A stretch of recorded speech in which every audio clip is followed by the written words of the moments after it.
I've seen some people asking about their lockouts,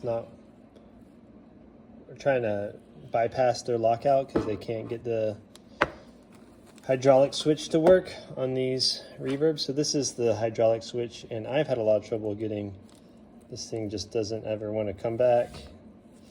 Haven't been able to get it pressurized. The seals are weird. Anyways, I'm just going to get rid of it because I don't care to have my fork locked out anyways. So first step is to take off the banjo. That's what I call the banjo. It goes on here. And I just used a little pick,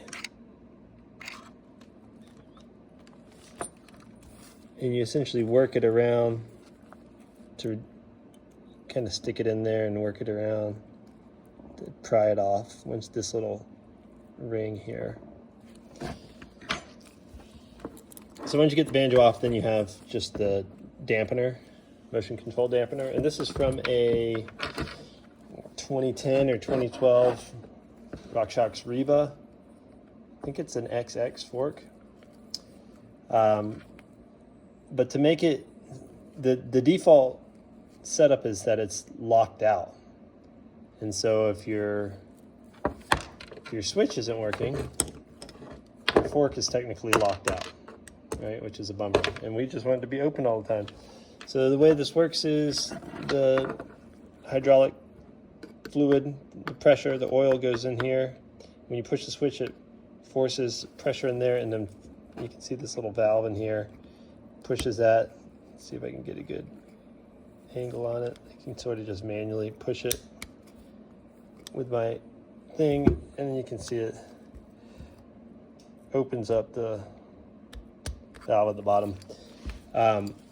This valve at the bottom isn't actually connected, it's just sort of sitting there. So if you just go in here and you can just pop it right out, see? Let's see if you get a good view of that.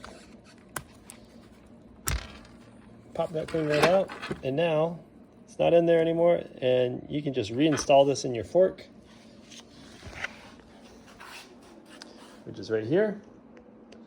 Reinstall that, and the fork will be permanently in the full suspension unlock position.